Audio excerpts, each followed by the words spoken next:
Victoria's economic crash. Let's have a look. Hello everyone, Florian.heise here and welcome to another episode of HeiseSays. Grab your morning or afternoon stein of coffee and let's have a look at this article from Jason Murphy on news.com.au discussing, well, the impact that Victoria's economic crash is going to have on all of Australia. You know, the whole hashtag we're in this together. Well, we kind of are with regards to Victoria's decline. It's going to be felt everywhere. So let's have a look at this. Victoria's economic crash will hit the country hard. We may have closed the borders to Victoria to halt the spread of the pandemic, but an economic contagion is about to hit Australia. So here's the employment forecast is to turn down in August and September. So we can see here the employed people in millions, 13 million, crashed down to under 12.2, shot back up, and now it's predicted to head down. We're going to have to see how the recession plays out, everyone. So Victoria's, I'll zoom in to make sure you can see it. Victoria's coronavirus crisis is barely contained, with a record number of cases reported on Wednesday. The state government is continually on the hop, moving to ever stricter lockdown rules as the coronavirus evades its grasp. Other states are horrified by the hundreds of hospitalized cases, by the cost in lives lost, and by the intense restrictions necessary to combat the infection. Now, I did a very interesting video, and this was looking at a world-famous epidemiologist, Henderson, looking at different strategies to mitigate disease spreading and virus spreading. It was written in 2006. It's an hour-long video. But, you know, you get the gist of it, or the conclusion in the first 5 to 10 minutes. I recommend you have a look to that. I will link to that here because, you know, I'll put that here. Because you need to understand that these strategies that are being repeated in the media, that are being implemented, we don't know if they'll actually work. These strict levels of lockdown, we don't know if they will actually work. I know people are saying that they're necessary, but, you know, this is the first actual wide-scale test. Think about it. When's the last time they had these significant lockdowns or restrictions? It's only been these last few months, hasn't it, that we're experimenting with this. These are ancient methods of mitigating disease. They're ancient methods of mitigating disease. So we'll have to see. We'll have to see if they're effective. Because the arguments that has been made, particularly in this paper, was that the effectiveness of these mitigation strategies are going to be, well, the cure will be worse than the disease. You're going to have more people committing suicide. You'll have greater rates of economic decline. You'll have much more significant impacts as well. And that needs to be discussed because it's going to have an impact on the economy and it's going to have an impact on people's lives. And I feel it's not getting any airtime in the media. And here's one thing. If you have a friend or family or you know someone in Victoria, reach out to them. Because just even communicating with another person to see how they're going may help them through this difficult time. This is going to be a challenge. So just, you know, make that extra step, everyone. So back to this.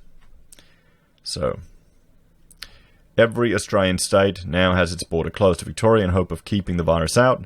But the economic contagion is even more insidious than the viral contagion. Australia's economy will be dragged down by Victoria's performance. Victoria is about 1/4 of the national economy, as the next graph shows. Think about the Australian economy like a car with 4 tyres on the ground. One of those tyres just popped, and the national economy is screeching all over the road.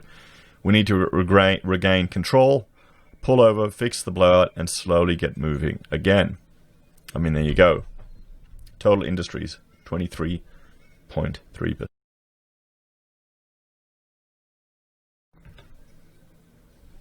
Not so high in mining. Victoria's economy is deeply interlinked with the rest of the country. As you can see in the graph above, the nation's manufacturing, finance, industry, IT, and do we have manufacturing once? And manufacturing are all disproportionately based in Victoria. Even where a big business has its HQ elsewhere, it needs Victoria for results. For example, Wesfarmers might be headquartered in Perth, but a quarter of its Officeworks stores are in Victoria. Similar holds true for Woolworths. The HQ is in Sydney, but around a quarter of its stores are in Victoria. As Victorians lose their jobs and get poorer, the effects flow outward to the rest of the country. One industry has cleverly managed to get its operations out of the plague state. The Australian Football League moved all matches to Queensland and South Australia and Western Australia. While the MCG sits forlorn and lonely, there's a bonus for those other states, economic activity that would not have happened otherwise. So it's not all bad news for the other states. In some cases, Victoria's loss is their gain. Tourism is another example. Victoria fills the supermarkets. One big way the nation depends on Victoria is for food. Victoria makes beer brand VB, as we all know, but did you realize Victoria is the biggest food and beverage manufacturing state in the whole country? According to the most recent data from the Australian Food and Grocery Council, it makes $33 billion worth of stuff you might buy at the supermarket, which is 10% more than New South Wales. In fact, Victoria makes so much food, it is the biggest supplier to the rest of the world.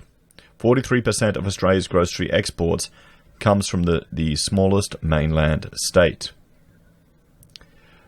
Kobani yogurt comes from Melbourne's southeast. So does Carmen's muesli bars.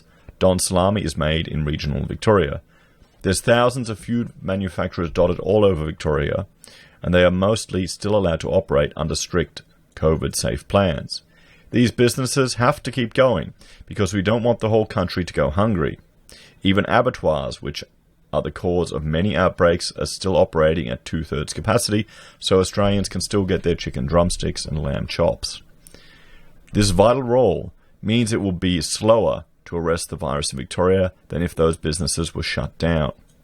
Now that's an educated assumption right there that he's made, that shutting down these businesses will actually slow the spread.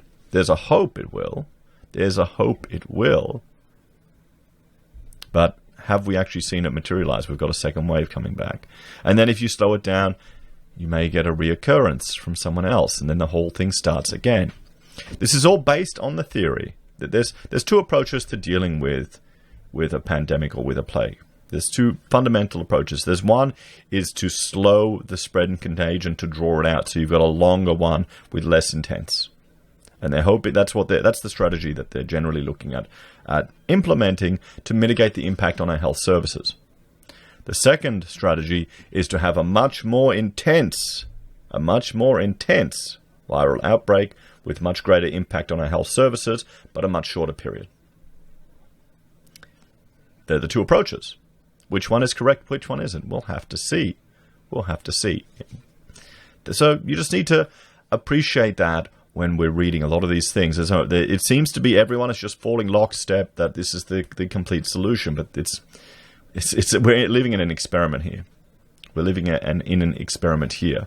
It'll be interesting to see how Sweden comes out of this in a year's time, if we compare some of the countries that had more prolonged approaches to those that had more dense approaches, more short-term approaches. It'll be interesting to see and to watch. We have to keep our eye on that.